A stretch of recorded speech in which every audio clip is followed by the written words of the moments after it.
tragic story, this one out of Tennessee, involving a baby, 15-month-old baby Evelyn, who went missing. Took a while for the reporting of baby Evelyn gone missing. Eventually, her remains were found. But as we sit here tonight, still no one has been charged in her death. Seema Iyer has more tonight. The grandmother of slain toddler Evelyn Boswell has been arrested again. Angela Boswell allegedly broke into her father's mobile home on Wednesday, March 25th.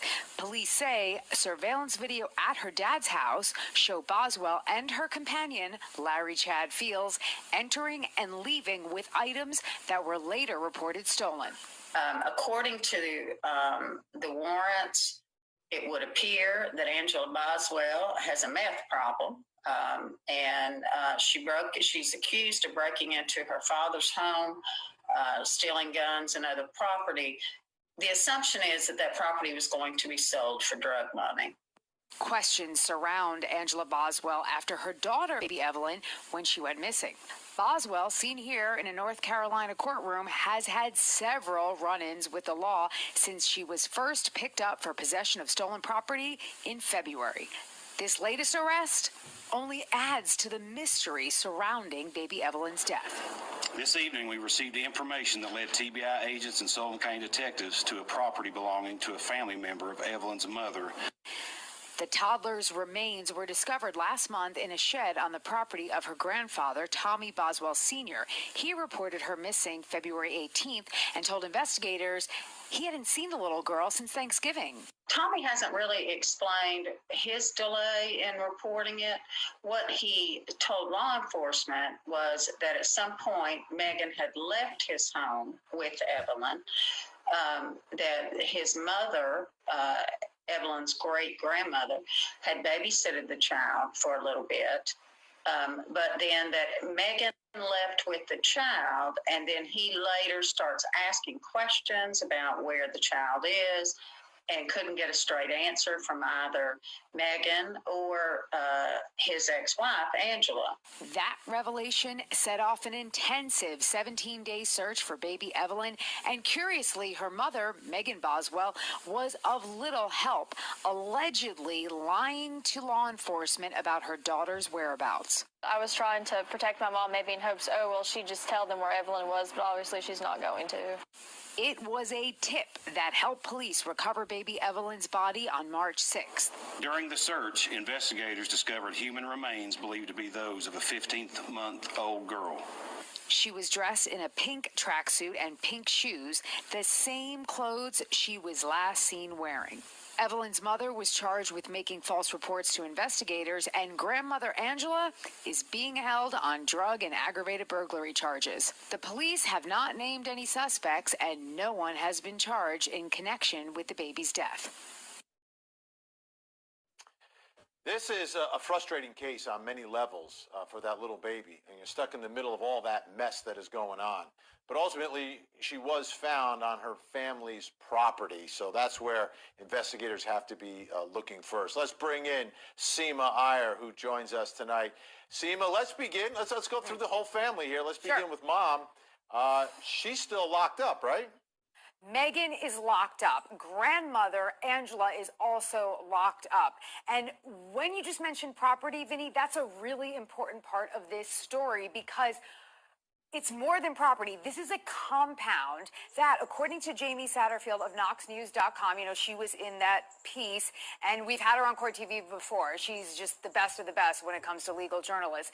And she is saying that everybody lived on this compound. So you have Megan and Tommy Jr., the kids, okay? And then you have Angela and Tommy Sr. And then you, according to what Jamie said, there may be other relatives that come and go because it's a really big piece of property. But there's absolutely a split here in this family, right? Because Grandma and Grandpa aren't together anymore, right?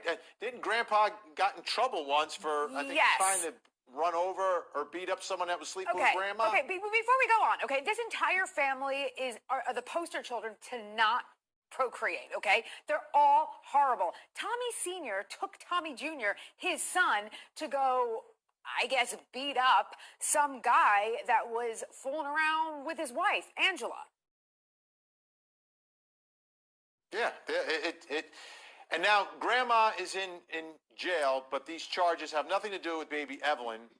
Right. But Megan can't get out, and I know Jamie Satterfield talked about that. Let's take a listen. Okay. Megan is in jail on a false charge report, and that's essentially for lying to the cops about where Evelyn was and when she went missing. That charge has not been upgraded. Certainly, comments from the district attorney indicate that at some point they're going to take this case to a grand jury. Tennessee is currently in a state of judicial emergency because of coronavirus. We are not able at this point to have grand jury proceedings, so it could be a matter of months before we see new developments in this case. The judge increased her bond. It was fairly low, and then once the remains were discovered, the judge increased the bond to, I think, about $150,000.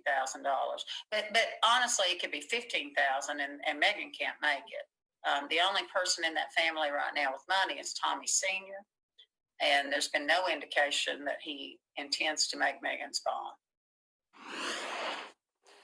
So, Vinny. And Seema, Yeah, Jamie Satterfield, who you spoke to, she was on that property, right? She was on the compound. Oh, you are not going to believe how gutsy Jamie Satterfield is. Okay, so the child is reported missing February 18th. A few days after that, Jamie Satterfield decides to go to the property, and I guess it's open. It is. I think she describes it as being gated, but it's open, and she walks around and she sees, it's a vast, sprawling property. She sees evidence of a child having lived there, for instance, dolls, toys, etc. And then she is confronted by Tommy Sr. and Tommy Jr., and they basically threaten her. Now, what she tells us, which is very interesting, is that the time that they were confronting her, she was standing near the shed. That is the shed that on March 6th, baby Evelyn was discovered in. Inside that shed, also dolls, toys, etc. So then they basically run her off the property.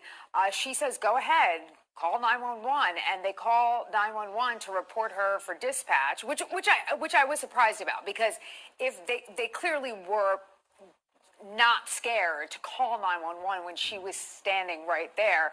But this was the confrontation. And so she told us that after the body was discovered, then she realized what she did was quite dangerous. Yeah, pretty dangerous, absolutely. Yeah. The other part of this about Tommy Sr., though, Grandpa, he's the only one who reported the child missing to authorities. He's the one that picked up the phone.